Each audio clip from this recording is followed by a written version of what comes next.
자, 문제풀이 기출 OX 복습 문제 확인 시간입니다. 2주차죠. 자, 2주차에 뭐 했었죠?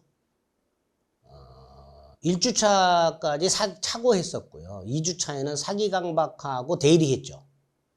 다만 이제 오늘 OX 문제는 착오부터 복대리까지 지문입니다. 무권 대리에 관련된 지문들은 다음 3주차에 한번 살펴보겠습니다. 자, 1번. 착오와 관련된 건데요. 착오에 의한 의사표시가 확립하려면 중요 부분에 착오해야 되죠. 자, 여기서 중요 부분에 착오에 해당이 되려면 요건이 세 가지죠.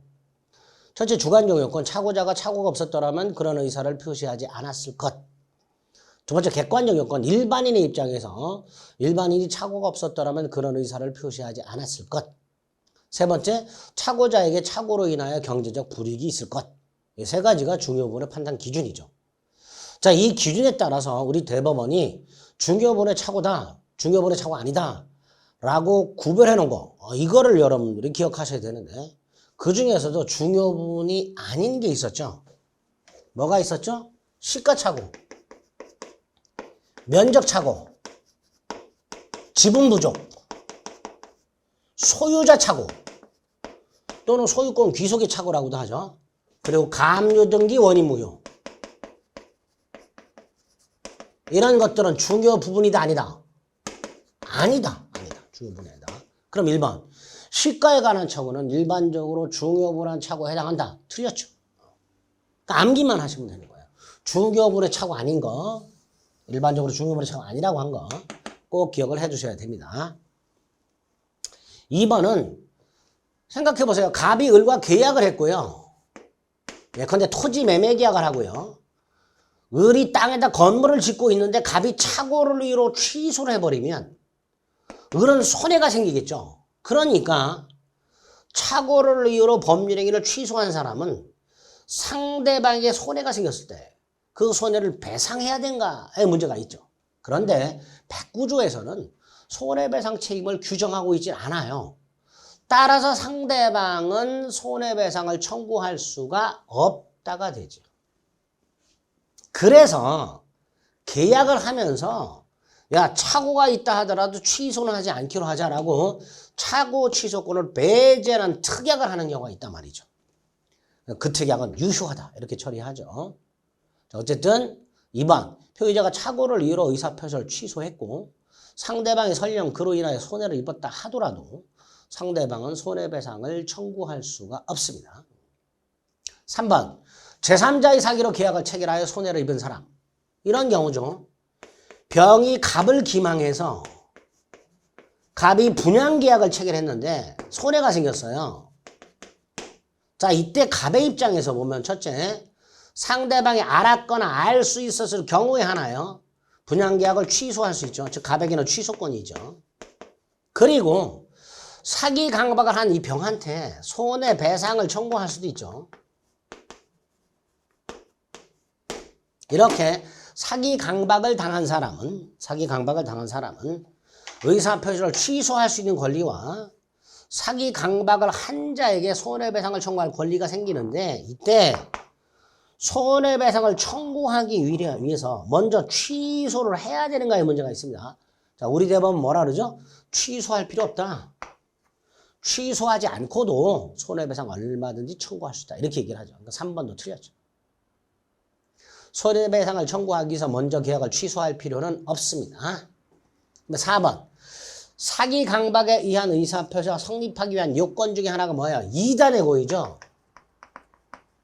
즉 사기나 강박을 하는 사람, 사기치는 놈, 강박을 하는 놈, 요 놈은 2단의 고의가 있어야 되죠. 고의가 2개가 있어야 되죠. 따라서 과실기망이나 과실강박이란 건 있을 수 없죠.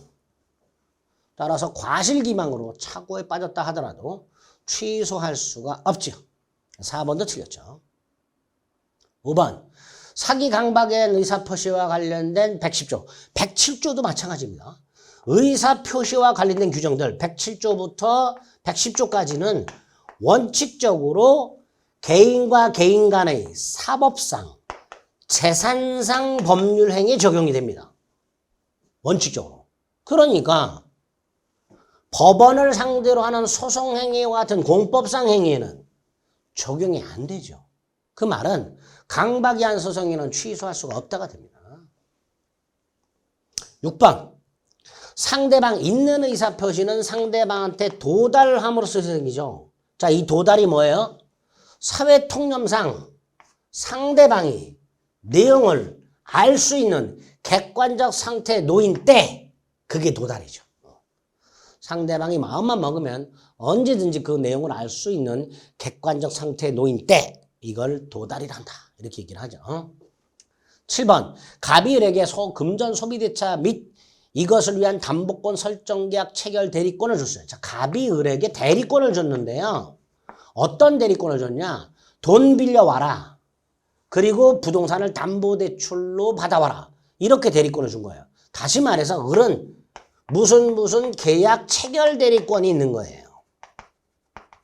그런데 이 계약 체결 대리권 속에는 체결된 계약을 해지할 권한이 있다 없다? 없다 그랬죠. 해지권은 없잖아요. 그러니까 7번도 틀렸죠.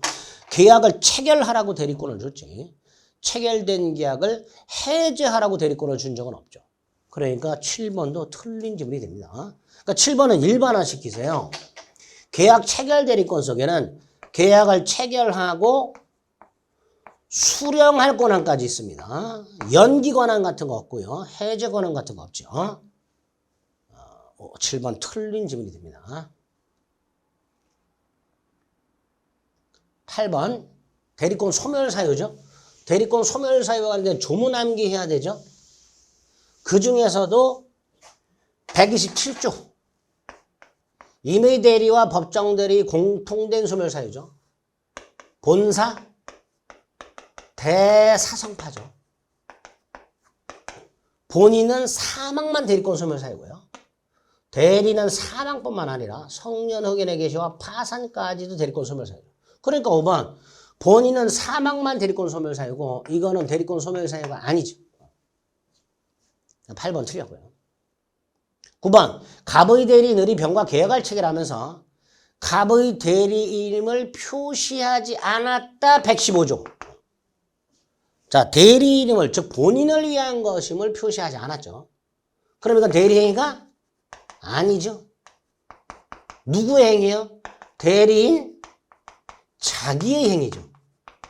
이때 대리인 자기 행위로 본다예요? 추정한다예요? 본다죠. 추정한다가 아니라. 따라서 9번 을의 의사표시는 을 자기를 위한 것으로 추정한다가 아니라 본다라고 했죠. 조문 정확하게 암기하셔야 돼요. 본다고 추정한다는 다릅니다. 특히 민사소송에서 증명이 달라져요. 그러니까 민법적으로는 구별을 굳이 안 해도 되지만 소송법적으로 구별해야 되기 때문에 이렇게 지문이 출제가 되는 경우가 있습니다. 어쨌든 을 자기를 위한 것으로 본답니다. 추정한다가 아니라. 10번은 꼭 기억해야 된다 그랬죠. 대리인이 대리권이 소멸한 후에 대리권 소멸 후에 복대리인을 선임해요. 그 복대리인이 대리행위래요. 이에 대해서 우리 대법원이 뭐라 그래요? 129조 표현대리가 성립할 수 있다라고 하죠. 129조 표현대리가 성립할 수 있다라고 얘기합니다. 그래서 10번도 틀렸죠. 오늘 본 것들은요. 6번을 빼고는 깡그리 틀린 지문이네요. 그죠? 그래서 해설을 통해서 다시 한번 어디가 틀렸는지 정확하게 숙지를 해주시기 바랍니다. 복대리까지 OX 문제를 살펴봤습니다. 다음 주에는 무건대리부터 다시 OX 문제를 살펴보도록 하겠습니다. 늘 말씀드리지만 계속해서 꾸준히 반복을 하는 것 외에는 다른 방법이 없습니다. 시간 날 때마다 강의 듣고 교재 보고 이렇게 꾸준하게 반복을 하는 것만이 합격의 길이라는 걸 다시 한번 환기하시기 바랍니다. 수고하셨습니다.